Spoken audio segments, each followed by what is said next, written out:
Good morning and welcome. My name is Kelley Vlahos, and I am a senior advisor at the Quincy Institute and editorial director of our online magazine, Responsible Statecraft. I am very honored today to be moderating this important panel event commemorating the 2-year marker of the Russian invasion and ensuing war in Ukraine. We are very lucky to have with us here Quincy's senior experts on Russia and grand strategy, Anatol Lieven and George Beebe, to talk in part about their new brief, The Diplomatic Path to Secure Ukraine, and Catholic University's top scholar on modern U.S.-Russia relations, Michael Kimmage, who will help flesh out and press them both on key assertions in their brand new paper. Moreover, our scholars will talk about the existing points of tension in the debate over the Ukraine war today. Is Russia winning? Is it an ongoing threat to Ukraine's neighbors? Are the two sides ready to talk? Has the West discouraged talks and therefore encouraged Kyiv to fight a war it ultimately can't win? Most importantly, what will Europe's security landscape look like after the war? How will Russia fit into that matrix? Is it ready to negotiate? And who ultimately will decide where all the pieces fit? The experts here with me now have nearly a century of combined experience in government, academia, research, and writing on Russia, Ukraine, and the geopolitics undergirding this critical subject, which is not only vexing the world, but polarizing it as well.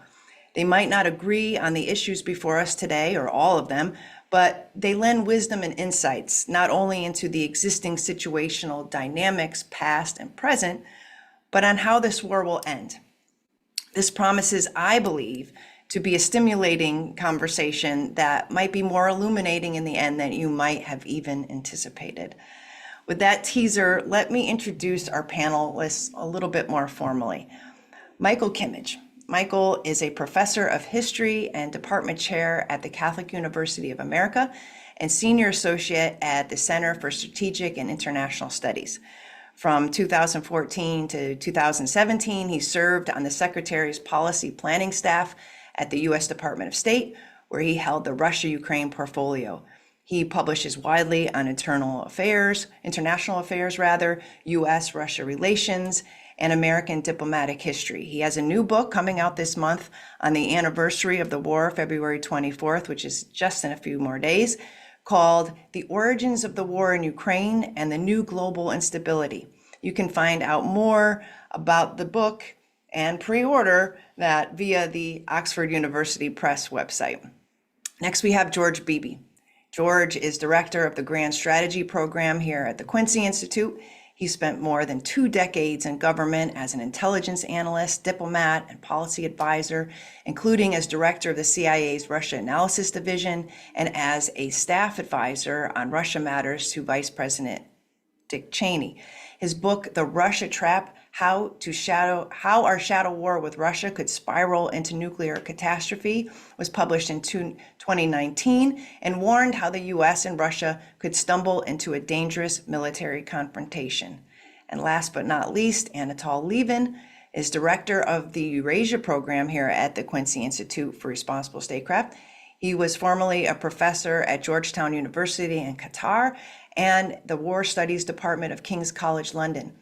From 1985 to 1998, Lieven worked as a journalist in South Asia, the former Soviet Union, and Eastern Europe, and covered the wars in Afghanistan, Chechnya, and the Southern Caucasus. Lieven is the author of several books, including Chechnya, Tombstone of Russian Power, and Ukraine and Russia, A Fraternal Rivalry. So there's a lot of firepower on this panel, and I'm just so glad that you've joined us. We have a huge audience. I'm really excited. And as always, I encourage our audience members, if you have a question for our panelists, which we will try to get to each and every question as much as we can, please put it down in the Q&A at the bottom of your screen. So without further ado, I'd like to get on with the conversation. I'd like to make it conversational as well. So panelists, if you have a 2-finger, you want to follow up on a question, please feel free. I will recognize you. I want to have as much back and forth as we can possibly accommodate today. So Anatol, I'd like to start with you. And I'd like to address your paper specifically. You and George have pointed out in your paper the proponents of sustaining a long war between Ukraine and Russia appear to assume not only that Ukraine can sustain its fight on the battlefield, but that it can survive and even thrive as a society while it remains at war.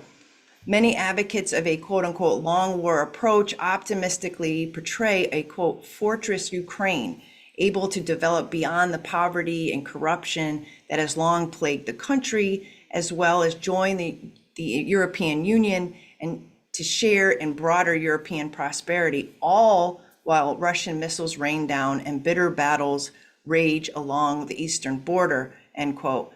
Then you say, unfortunately, this optimistic vision is at odds with several aspects of Ukraine's reality. Anatol, can you talk a little bit about recent events on the ground, and including the fall of the eastern city of Avdiivka, and how this reality is underscoring the divergence and these two narratives, these two competing narratives, and how you do not see, as detailed in your paper, a clear way through for Ukraine other than at the negotiating table?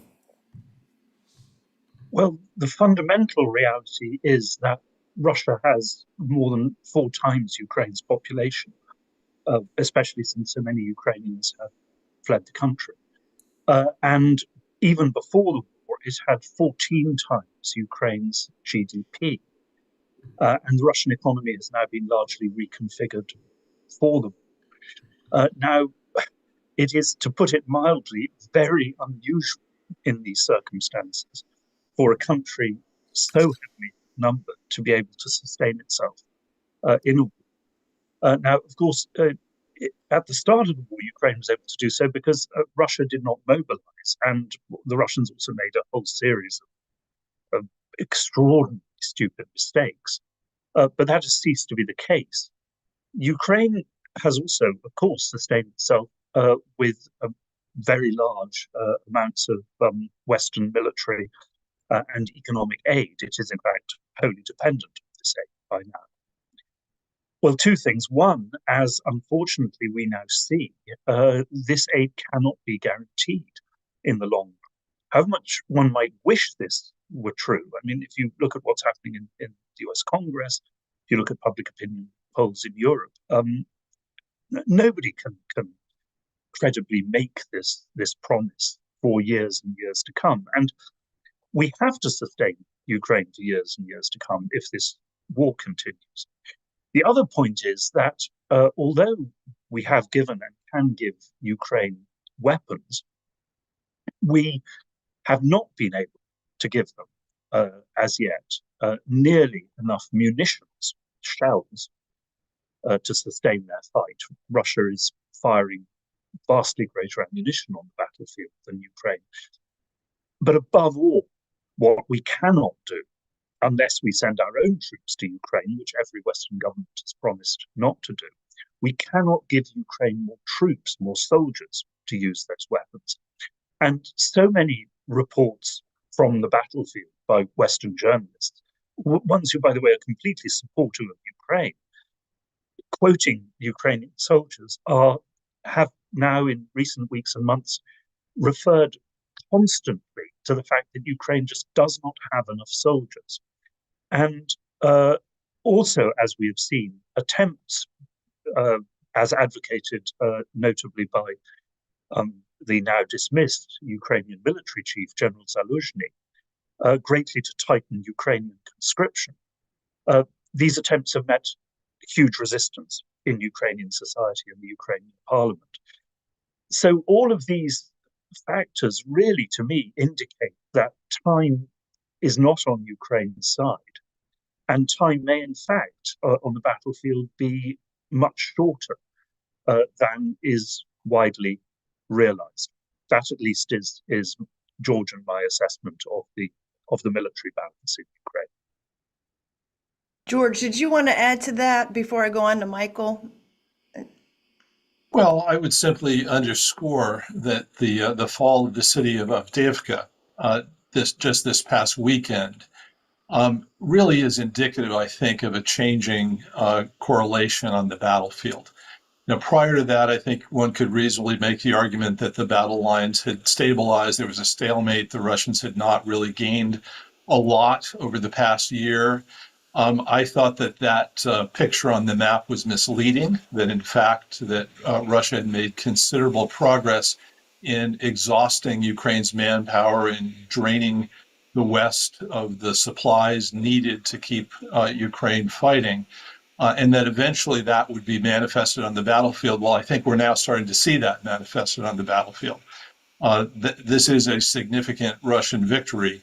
And the challenge that Ukraine is going to be facing is to make sure that the momentum does not build on the Russian side, that the fall of Avdiivka does not lead to even more losses down the road, which not only have a material effect on the Ukrainian side in this war, but perhaps even more importantly, a psychological effect that undermines morale and its ability to continue sending fighters into the battle. So Michael, at the end of January, which was not very long ago, Victoria Nuland and James O'Brien, the acting Deputy Secretary of State and Assistant Secretary of State for European and Eurasian Affairs, respectively, traveled to Kyiv. Upon their departure, Nuland said, I quote, "I leave Kyiv tonight more encouraged about the unity and the result about 2024 and its absolute strategic importance for Ukraine. I also leave more confident that," she continued, "as Ukraine strengthens its defenses, Mr. Putin is going to be in for some nice surprises on the battlefield, and Ukraine will make some very strong success." Meanwhile, at a talk at the German Marshall Fund recently, O'Brien expressed his optimism about the future for Ukraine, saying, "We believe Ukraine will be stronger by the end of 2024 and in a better position to determine its future." So these are two top officials representing the United States government in Ukraine and in Europe. What do you make about their comments? Can there be some truth to the Ukrainian army turning things around and quote unquote surprising Russians? If not, is this constructive talk, even if it's for political consumption and to keep up the spirits of the Ukrainian people? And I guess, how do you square that with the assessment that George and Anatol have made in their paper and just now here in their talk? So first of all, thank you for the invitation from Quincy Institute to appear at this event. And thanks very much to Anatol and George for their stimulating and I think very timely paper, doing what's I think difficult to do in a sense, to offer suggestions and proposals, as opposed to just a pure assessment of the situation or recommendations that the status quo be continued, is a challenge, and it's a service to all of us who are trying to think about this war. So first and foremost, thanks to George and Anatol for guiding the conversation in this way. To go back, Kelley, to your question, I mean, I think the State Department, if you look at the different areas of American government, State Department tends to be on the most, how does one put it, sort of optimistic side in terms of its rhetoric. And for the first year of the war, that didn't accord so badly with reality. But in more recent months, it looks out of sync. I think the Pentagon and the White House are often a bit different. And you've heard some more sober notes from those quarters in recent months, but the State Department is most likely out ahead of its skis in terms of these predictions for 2024, and that's for many of the reasons that Anatol and George just described. A number of maybe short to medium term advantages that Russia has, and the enormous challenge that Ukraine faces in prosecuting a war against an adversary like Russia. So. Granting that what George and Anatol said a moment ago is persuasive and very ominous in terms of what it bodes, I will offer two qualifications at the moment, and we can revisit them later if George and Anatol wish. And one is the naval side of the war, which is a very, very surprising series of developments, because Ukraine's Navy was, putting it politely, modest in 2022, and it remains modest.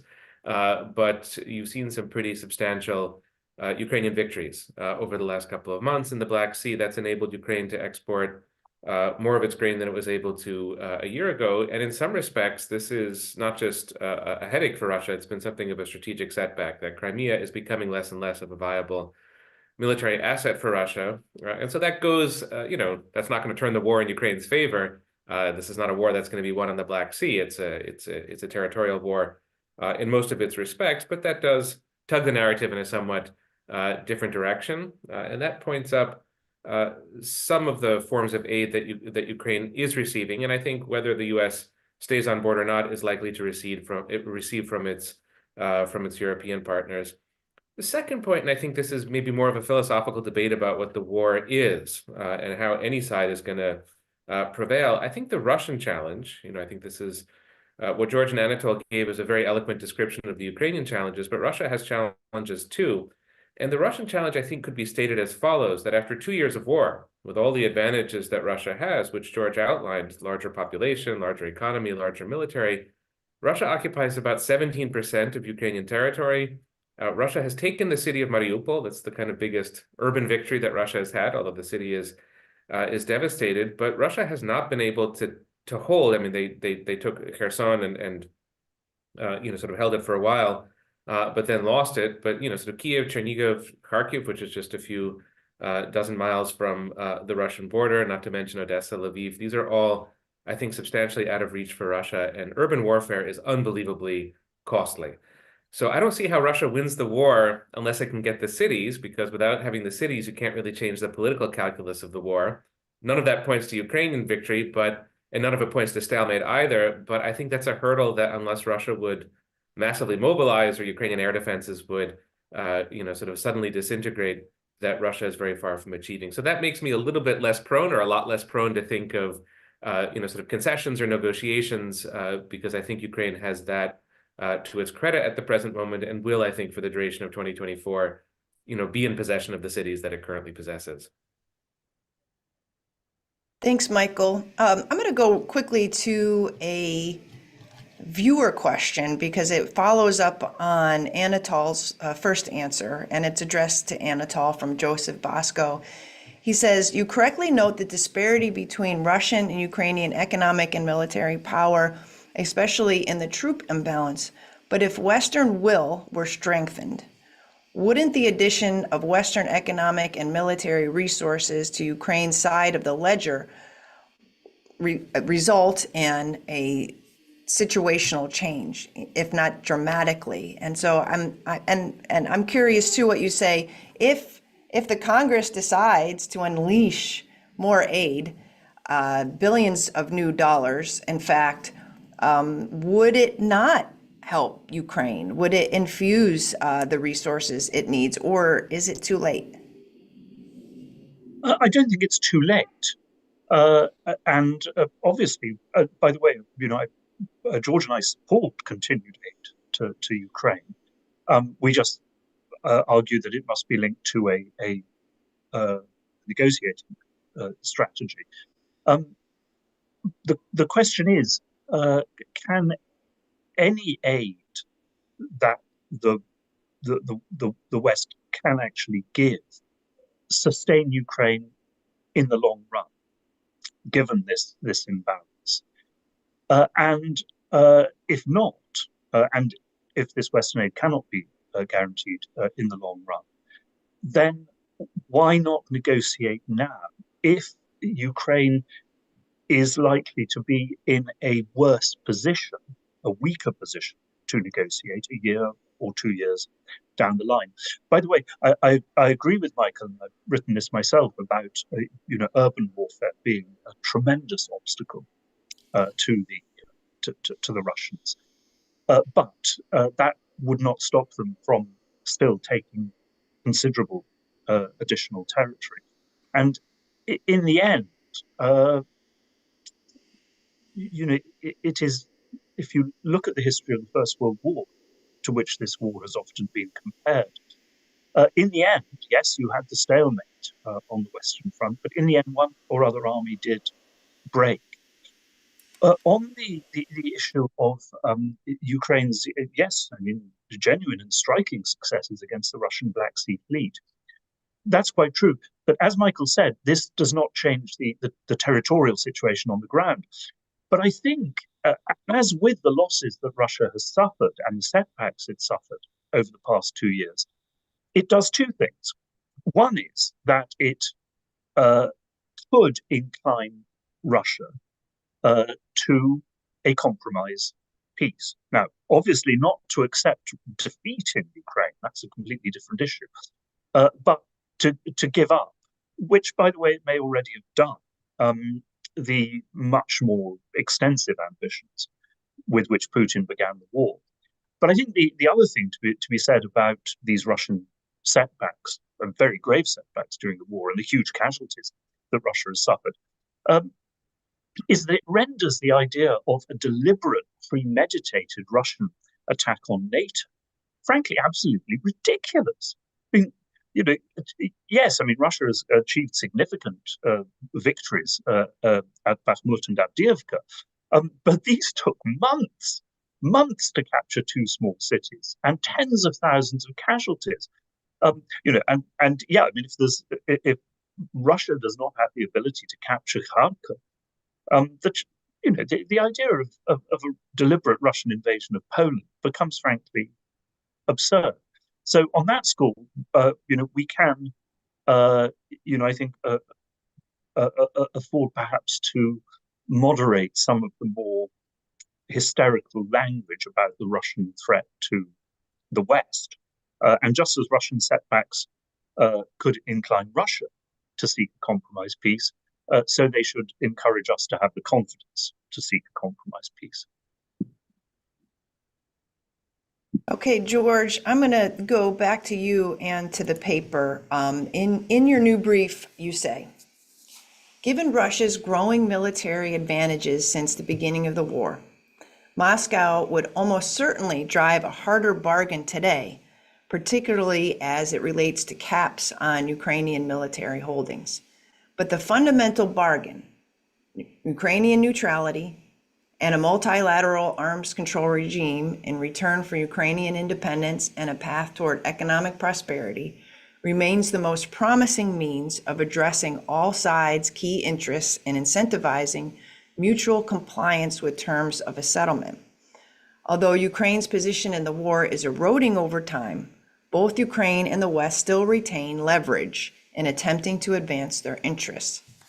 The threat of deeper American military involvement in Ukraine, either by intervening more directly in the fighting or providing more advanced weapons to Kyiv, is something that Moscow clearly wants to preclude, making clear to the Kremlin that Washington might have no alternative to such involvement absent a settlement would serve as a powerful incentive for Russian compromise. In parallel, the prospect of gradually easing Western sanctions in return for progress in forging and implementing a settlement would add a sweetener to the deal. So can you talk a little bit about how we would get to this place? And more importantly, why now would Russia want to engage, seeing that, as you say, it is in a better position on the battlefield today than it has been in the last 2 years? Well, thanks, Kelley. What I would answer to that is that I think Michael has actually done a good job of laying out what kind of incentives the Russians might have for trying to find a compromise settlement. I think he accurately points out that capturing urban areas is extraordinarily difficult, very bloody, would be very costly in terms of men and munitions for the Russians to do that. If they felt they could achieve an acceptable outcome at the negotiating table that would obviate their need for expending that kind of blood and treasure, that's something I think they would be interested in. I think there are other incentives beyond those battlefield realities that also might push the Russians toward trying to find some sort of compromise settlement. Their situation vis-a-vis the West in Europe is not a good one. And they are headed toward a situation where Europe is in a long-term military confrontation, if not actively at war with Russia. their ability to mitigate the dangers of escalation into direct warfare with NATO is not good right now, absent some sort of understanding over Ukraine. And geopolitically, and the broader world chessboard, so to speak, what this invasion has done is it's greatly deepened Russia's dependence on China. And although Russia's willing to live with that situation in the short term, in the long term, the prospect of a permanent junior partnership to China is not one that's particularly attractive to Russia. So these are all incentives to try to find some sort of understanding with the West that accommodates Russia's security concerns, gives it the kind of role in the world that I think they're seeking. Now, one obstacle to that is that the Russians right now deeply doubt that the United States and West are actually willing to engage with Russia in that kind of discussion. In fact, I think there is something bordering on a conviction in the Kremlin that the United States simply will not engage in discussions on those terms. The question we have to ask ourselves is, what could the United States do to chip away at that perception in Moscow that we're simply not willing to engage on any kind of discussion other than the terms of Russian capitulation, which they won't do. But if we were hypothetically to say, look, we're willing to talk about these issues, we do need to find a way to mitigate the dangers of direct Russian NATO conflict in Europe. We do need to find a way of securing Ukraine, securing Western interests, and addressing Russia's security concerns. Let's talk about how we do that. What kind of impact might that have on Russian perceptions? Would it, in fact, open up possibilities for a negotiation that could stabilize this situation? It's not something we've tried. We have not really engaged with Russia on those terms. Now, the Russians right now say they're willing to talk. Why are they willing to talk? In part because they think they're winning. They think they have an advantage right now. They have more cards in their hand. Therefore, they're in a position where they can talk. Are they willing to talk about compromise? Not yet, I don't think. They doubt we're willing to engage on those terms. But getting them to the table, I think, is probably less of a problem under the current circumstances than it was when they were at a disadvantage on the battlefield. The real question is the United States confident enough to engage with the Russians under these circumstances? Why should we do that? I think because, as Anatol has pointed out, our leverage is going to diminish over time. You have to try to look into the future here, as difficult as that is, as unknowable as the future really is, and make some calculated bets. And right now, I think that Ukraine is going to be worse off 6 months, a year from now than they are right now, meaning the negotiation with Russia will be more difficult then than it would be now. So time is not on our side. The sooner we're able to engage with the Russians, and yes, I agree with Anatol on this, we're taking cards out of our hands in the negotiations if we stop aid to Ukraine. We're going to have to be in a mode of aiding and fighting on the one hand and talking at the same time. And if I could just add, I mean, Biden administration officials have said often that the US goal is to strengthen Ukraine at the eventual negotiating table, which implies at some stage negotiations. Well, if we are correct, and actually Ukraine's hand at the negotiating table is now actually weakened, that does strongly suggest that the earlier we start talking, the better. So, Michael, I'd like to throw this back to you because what George says sounds very practical and pragmatic to my ear, but there is a lot of skepticism whether you see this in the world of the commentariat or even in our Q&A here of whether Russia can be trusted, whether it wants to talk. You wrote back in November with your co-author Liana Fix that any hope for negotiations right now could benefit Ukraine is naive. Russia is not becoming more malleable or more amenable to compromise. In fact, the Kremlin's aspirations to reshape the whole international order through violent conflict may be more ambitious now than they were a year ago. So can you give us a little bit of a little pushback or some contrast to what George is setting out? Like, can you give us some, flesh out a little bit of the skepticism here that I feel we need to necessarily air out on this issue of compromise?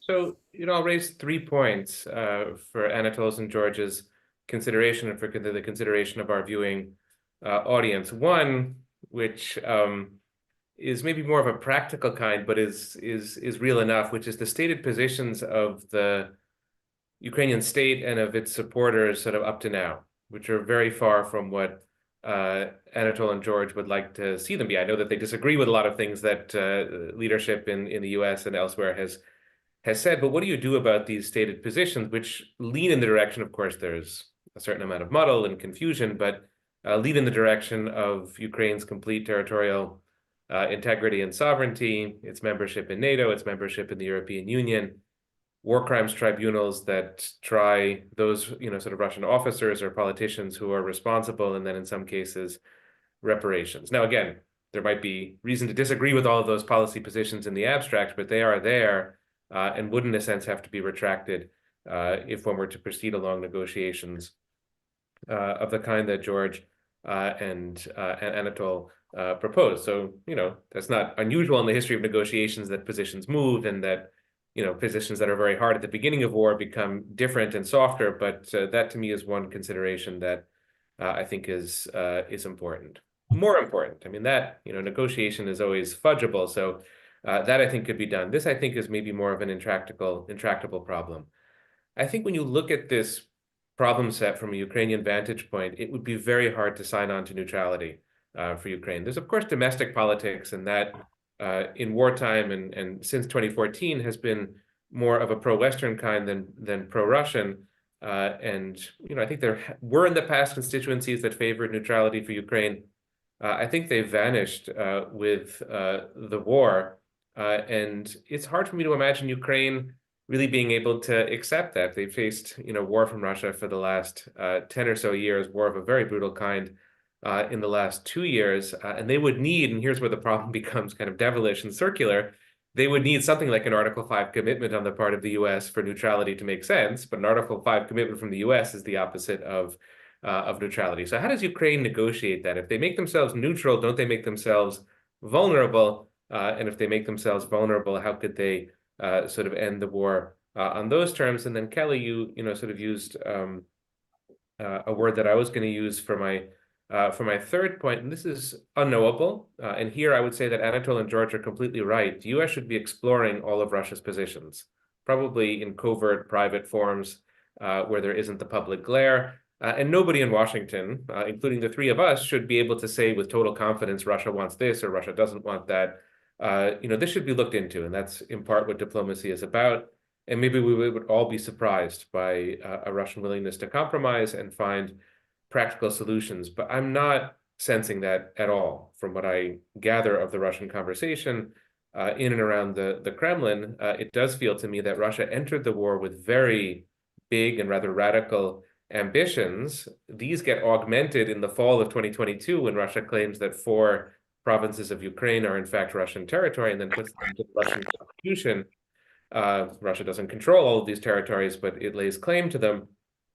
And I think that set of ambitions is very much still in effect. So again, I could be wrong about that point. I agree that we should be, sort of creative and open-minded. And yet the evidence of Putin's own statements and of how the Russian government frames the conflict and the aspirations that they claim to have for Ukraine and for the region, to me, all point in the direction of further war and further Russian attempts either to partition the country, to eviscerate the government in Kiev, and to do the kinds of things they hope to do at the beginning of the war. If that's true, I think the prospects for negotiations are severely curtailed. Michael, what do you make of Putin's more recent comments where he says Russia is open to talk? I think he made these comments during the Tucker Carlson interview. I mean, is this some gaslighting going on, or I mean, does he mean it? Is this a signal for Washington? Not entirely. I mean, I think going back to 2014, when the U.S., as one of its responses to the annexation of Crimea, proposed the diplomatic isolation of Russia, and then you have sort of sanctions and that effort to isolate Russia, kicking it out of the G8 at the beginning of the 2022 war. That effort at isolating Russia has been much more forthright from 2022 to the present, and the climate here is certainly not one that favors any kind of contact. Not to mention negotiations and serious discussions. Even contact with Russians is often problematic at this point. So that's more of, I think, a Western problem than a Russian problem. And to that degree, I think Putin can kind of sincerely claim that the door is open and they'll sit down, and it's not, a matter of squeamishness on the part of Russians to talk with, European or U.S. counterparts. But gaslighting, there's some element of that. What Putin is doing is inserting himself into the electoral process here. And he's reading the tea leaves, and he sees that there are corners of the Republican Party that would be interested in other approaches than what the White House has pursued. This is a matter of domestic politics. And of course, if you say this to an American journalist, to a degree for an American audience with Tucker Carlson, what you're trying to suggest is that there's a reasonable solution there. Biden's not taking it. So let's augment the fortunes of those politicians who might be a bit different, not to mention Putin speaking to Russians themselves and putting himself forward as a statesman and a diplomat and a man of peace, which has its own domestic purposes within Russia. So not entirely gaslighting, but definitely not something that I would take at face value. George? Yeah, I think Michael has raised some excellent points. He himself says we've sort of rhetorically painted ourselves into a corner on this, and we have to find some elegant way out of it. But he acknowledges that there are those ways. You can fudge some of these things when you need to. So I'm not going to get into that exactly how do we fudge some of these things. Let's just agree that we can do that. The question about neutrality is an interesting one because Michael has framed this entirely in terms of what can Ukraine accept, which is an interesting way of framing this because if you want to join a club, the members of the club are the ones that decide whether you get in, and they have the ability to say, "Sorry, we're not going to do it," and the applicant, of course, has to live with that. Whether the applicant likes it or not is a different question. Now, I think NATO and the United States are entirely within their rights to say it is not in the interest of the alliance to admit Ukraine as a member state in NATO at this time. Now, what does Ukraine do in response to that? Ukraine still has very urgent, very real security needs that have to be addressed. But what that does is it says, it forces us to contend with a different question. How can we address Ukraine's, quite real security needs through some other mechanism than a military alliance, either multilateral through NATO or bilateral through the United States or Germany or Britain, et cetera, et cetera. And I don't think we've given very much thought to how we can work creatively to address Ukraine's security needs through some other mechanism. NATO membership is not the only way toward that. And I do think when you look at, for example, the kinds of mechanisms that we used during the Cold War to try to mitigate the dangers of escalation of NATO Warsaw Pact confrontation, for example, there are ideas there that worked fairly well during that time that can be adapted to the circumstances we're facing today.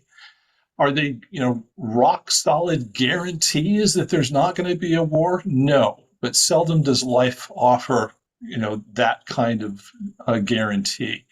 These are steps that could mitigate the dangers of another invasion by Russia that would not have advance warning, things that would incentivize Russia to act in its own interests, and in so doing, assure that Ukraine is not subject to repeat invasions. So we need to do more to explore those. I think there are possibilities there that we're going to have to go down because the alternative is going to be much worse for Ukraine in the end. May I just add a couple of things? Absolutely. One may remember that in the first month of the war, when President Zelensky, made his peace proposal, and we'll get into why that failed, but he said publicly that before the Russian invasion, he had gone to all the major NATO capitals and asked the governments, can you guarantee that within 5 years, Ukraine will be a member of NATO? And he said they all said no. And Zelensky himself then said, well, at that point, why not a treaty of neutrality with, of course, full guarantees? But the second thing to point to be made there is, if one thing has become totally evident as a result of this war, it is that Western countries will not go to war, will not send their troops to defend Ukraine. Said that again and again and again. And opinion polls show that Western publics completely back that stance. Well, at that point, the idea of NATO membership or an Article 5 guarantee or anything like an Article 5 guarantee is simply empty if we will not actually fight for Ukraine. But just two other points very briefly. One is when it comes to, what Ukraine wants, and of course Michael is entirely correct in his portrayal of the Ukrainian official positions. But in other circumstances elsewhere in the world, that has not stopped us, the West, or America, from advocating our own solutions to conflicts. We also, of course, do have the moral right and even duty to our own citizens to do so, since in the end they are paying for this, to put forward our own proposals for an end to the conflict. Because I entirely agree with Michael. I don't think the Ukrainian government can, especially given now that political divisions are increasing in Kiev, I don't think the Ukrainian government itself can initiate talks. That's why we have to do it. So I have a quick question, a little bit off script here, in relation to the neutrality question. What do the recent security pacts that Ukraine has signed bilaterally with the UK, France, and I think Germany might have put a new one on the table, does that complicate future negotiations over neutrality or not? And I don't know who might want to answer that. George. As far as I know, none of these agreements, arrangements obligate any of these countries to go to war on Ukraine's behalf in the event that it's attacked. These are long-term security assurances, pledges to provide capabilities, weapons, et cetera, et cetera. And to my mind, this actually helps. Why does it help? I think it helps create more political room for maneuver inside Ukraine. It helps them be assured that they're not going to be abandoned in future time of need, but it does not tie Ukraine specifically to an alliance, either bilateral or multilateral. To me, it's more of a confidence building measure on the part of Ukraine. And that confidence, I think, can facilitate some sort of future compromise, which I think will inevitably be required with the Russians. May I just add one thing that I forgot in response to something that Michael said? You know, when it comes to deterring Russia from future aggression against Ukraine, perhaps something in the region of 500,000 casualties, Russian casualties, the effective destruction, complete destruction of the army with which Russia began this war, and the crippling of the Black Sea Fleet, and the fact that the limited number of towns that Russia has been able to take have been, with a couple of exceptions, completely destroyed in the process and have to be rebuilt by Russia at enormous expense. I mean, if that isn't a deterrent to future aggression, what is? Michael, were you putting up a two finger? Or? I didn't have two fingers. I'll skirt Anatol your point about deterrence just for the time being. To be slightly different from George in answer to your question, Kelley, I think that what complicates the picture is possible EU membership for Ukraine, because there is a security component to belonging to the European Union. I don't think that Moscow is quaking in its boots about an EU army, sort of anywhere in its vicinity. So I don't know if this is a huge sticking point, but I think to the degree to which it's possible or probable that Ukraine becomes an EU member, it's no longer a neutral country. And I do think in the Russian reading of things, it's not that the EU is such a menace, but the EU serves as a kind of bridge to NATO. And that takes us back to the association agreement and the Eastern Partnership Program and to the whole beginning of this nightmare in 2009 and then 2013, 2014. So I think the EU makes the story probably more complicated than these bilateral pacts do for prospects of neutrality. Just a two finger on that. The Russian position on the EU is an interesting one, and one that I think may be in motion. Back in the months after this invasion, when Russia and Ukraine were in fact talking about the terms of a settlement, one of the things the Russians agreed to, if we can believe the reports on this, was an acceptance of EU membership for Ukraine.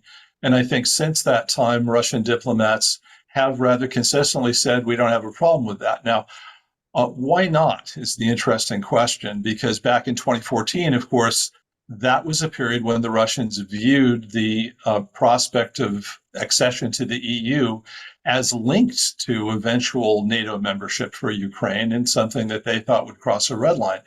If we sever that kind of relationship, if we are willing to agree to a situation in which Ukraine will not join the NATO alliance, would Russian attitudes toward EU membership change? I think we have reason to think that they might. I don't think the Russians are quaking in their boots about EU military capability. In fact, I don't think they would quake in their boots about NATO military capability were the Europeans a much more prominent player within the alliance. Right now, the Russians look at NATO as the US. And they are definitely quaking in their boots about U.S. military capability. So I think we have some room here for maneuver and discussion with the Russians on this issue. It's one that we need to explore. A key difference, of course, between NATO and the European Union is that it is much easier to get into NATO. If you look at, some of the, shall we say, questionable members of NATO during the Cold War, like Turkey, for example, military dictatorship in Greece.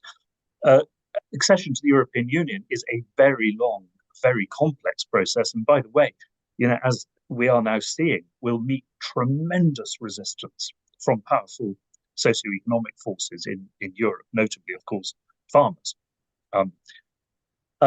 So this will take a very long time. Now, in the long term, the Russians could hope for two things, I suppose, as far as EU membership is concerned. One is that it simply won't happen, as it hasn't happened for Turkey, because the opposition within the EU will simply be insuperable.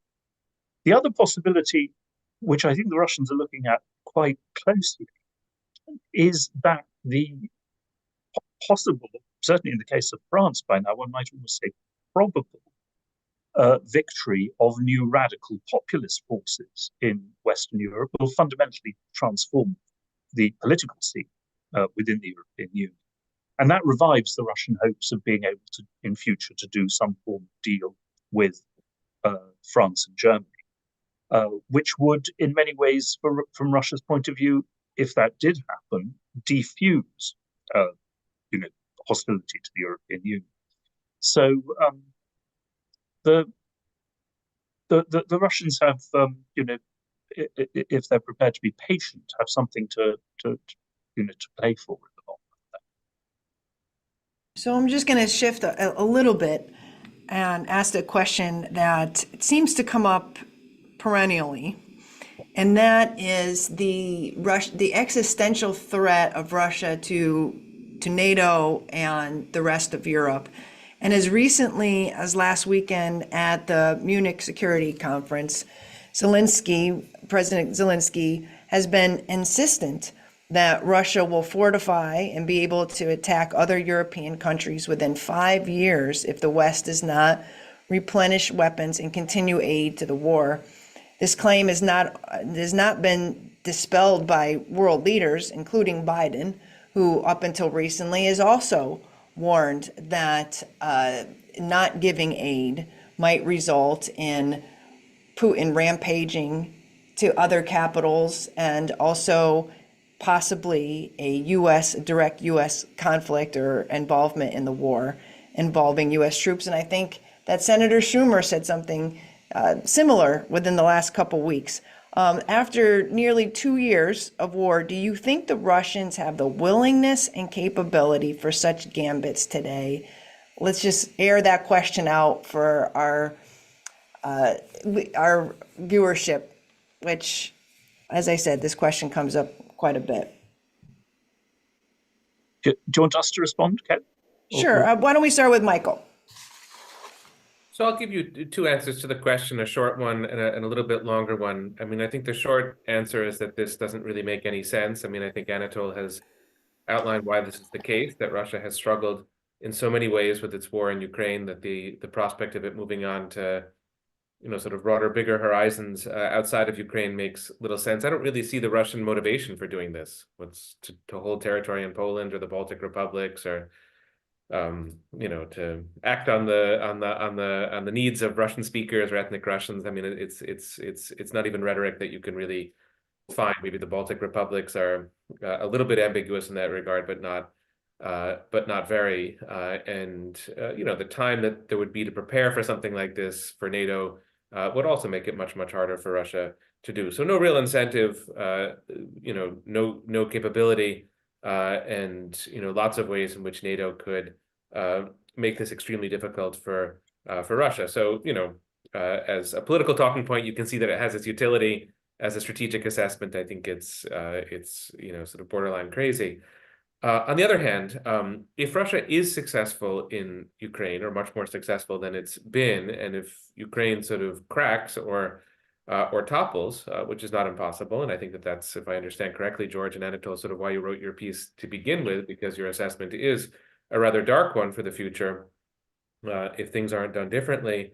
I don't think it's that Russia then marches on NATO territory. I think it's that Russia pursues a strategy of divide and conquer, that there'll be a lot of fear in Europe, and different European countries are going to register that fear differently. So the Slovakias and the Hungaries of Europe might say, well, let's cut a deal with Russia to the side of NATO, and sort of sue for peace in a sense before the war even happens. And then you would have high degrees of anxiety in Poland, the Baltic republics, and other places where they might look for military actions outside of the NATO rubric, and that could really be disastrous for NATO. It could lose its cohesion while still being a functioning institution. And in that sense, the stakes of this war are quite high for NATO, but not via a direct, sort of flat out conventional conflict between Russia and NATO, but because of some of the after effects or ripple effects that fear could have within NATO. How you contend with that, how you deal with that is a sort of separate question. But in that sense, I do see NATO as, how would one put it, on the line. Maybe that's melodramatic, but NATO is involved very much in the outcome of this war. I can put it to that degree. George? Well, I think Michael and I are entirely in agreement. Russia does not pose a realistic threat to invade NATO or NATO country. But do they pose a threat to Western coherence and unity? Absolutely. Yes, they do. Now, what do we do about that? That's a different question. And I would argue that the West needs to get its own act together. It needs to focus on its own strength and resilience and prosperity and confidence. As it does, it will be less susceptible to this kind of threat from the Russians. And I think Michael has, obviously done an awful lot of study of George Kennan, the post-World War II period. This is exactly the point that Kennan made, that the Marshall Plan was meant to repair the West from within, to address fear, to address the moral component, the emotional component of all of this. And in so doing, create internal resilience and strength that would make it much less likely that the Soviet threat could really do damage inside Europe. And I think that's fundamentally, although the circumstances are different today, fundamentally that's how we have to approach this today. There's not a military solution to this problem that Michael has outlined. Yes, I alluded to the advantages that Russia could derive from, the rise of Le Pen in France, Alternative for Deutschland, the Sweden Democrats. But Russia has not created those movements. These movements are rising because of internal problems, economic, social, with immigration, identity, all these things. And if we cannot manage those problems, then that's what's going to overwhelm us, not Russia. But I think the other thing to be made is that NATO, Europe, our countries were not created to serve NATO. NATO was created by our countries to defend us against Soviet attack. If there isn't going to be a Soviet attack, then we shouldn't simply shape our futures by the need, to maintain the unity of NATO. I think NATO should continue, but it isn't a goal in itself. It is a servant of our national interests.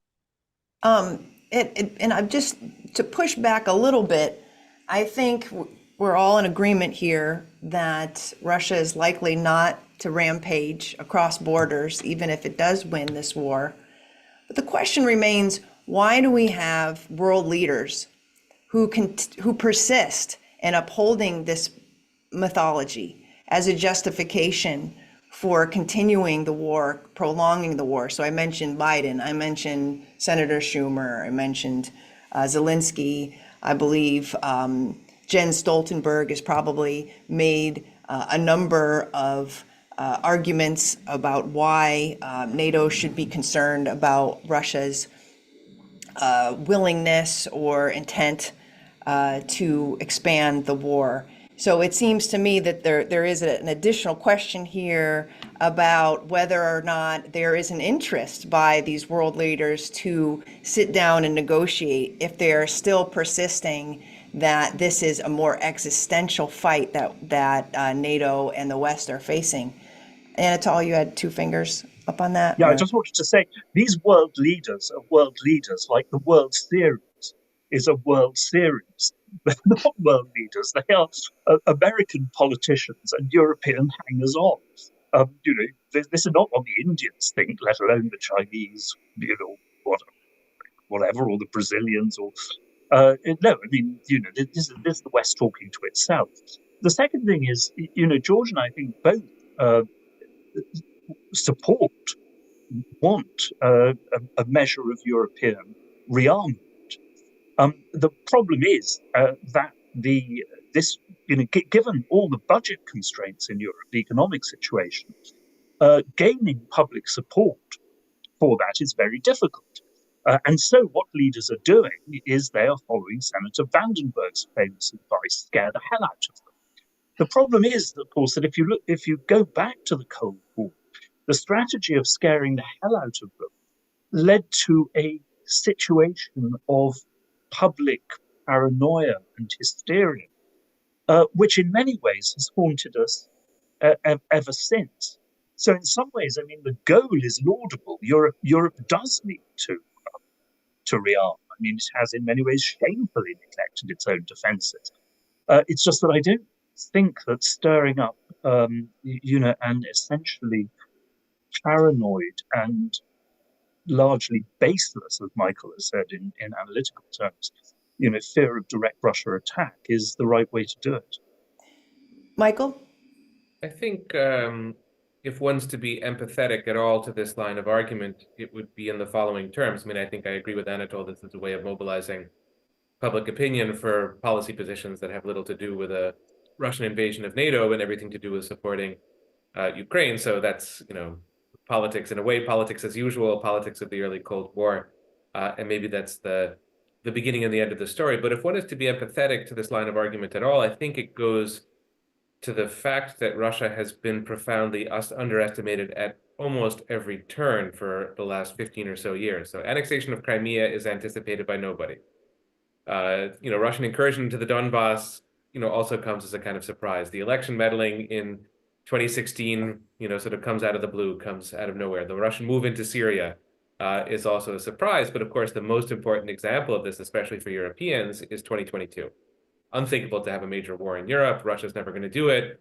The German, sort of spy chief is in Kiev the morning of the war, asking the question of whether it's going to happen. And I think there's that trauma or that psychological dynamic behind this, that we've so systematically underestimated what Russia's going to do. So let's now go to a very high estimation of what Russia might do. And I think it's to be understood to a degree in that context as well.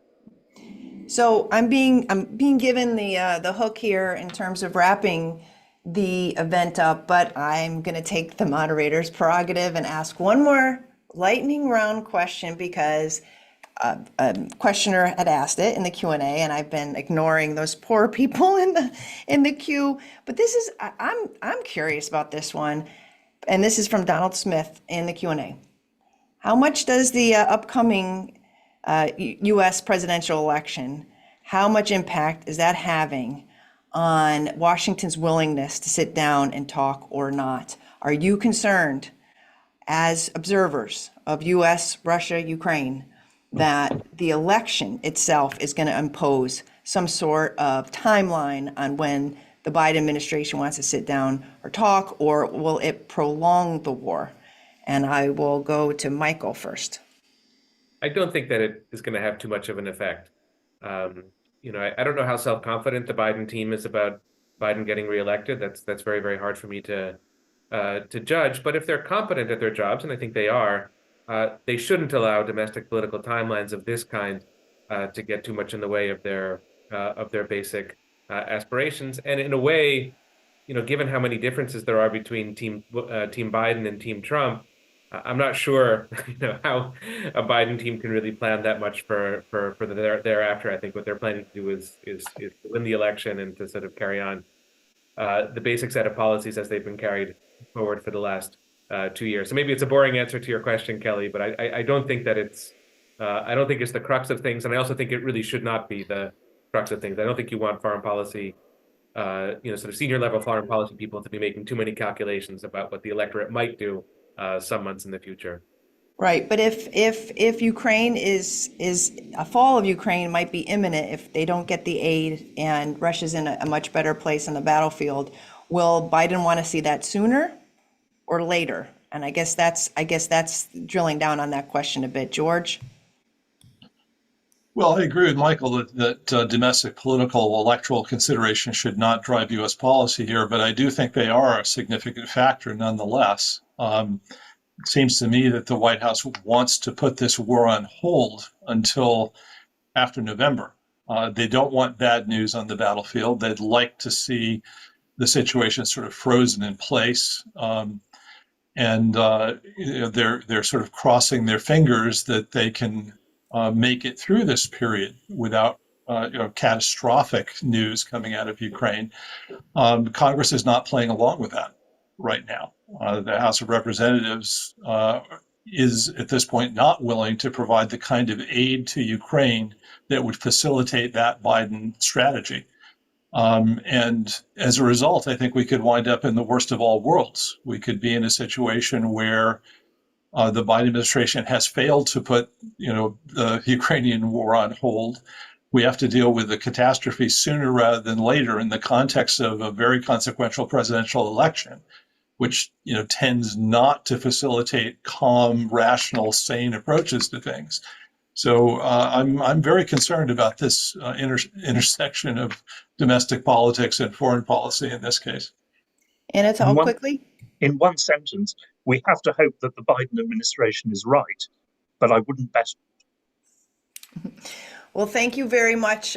Sorry to go over a few minutes, but I feel like this could go on for another hour. I had other questions, and I'm sorry that we didn't get to the questions in the Q&A, but I strongly recommend that our viewing audience read the new brief by Anatol and George, The Diplomatic Path to Secure Ukraine, which you can find very easily on the Quincy Institute website. And Michael's new book, please check that out, The Origins of the War in Ukraine and the New Global Instability by Oxford University Press. And please keep checking back with the Quincy Institute website on our events page for future events and book talks. And thank you so much for joining us today. If I may just say, book talks, including one by Michael in April. Oh, that's right. We got a new one on the books, and it'll be up on the website very shortly. So looking forward to that. Thank you, everybody, for joining us. Thank you. Thank you, Kelley.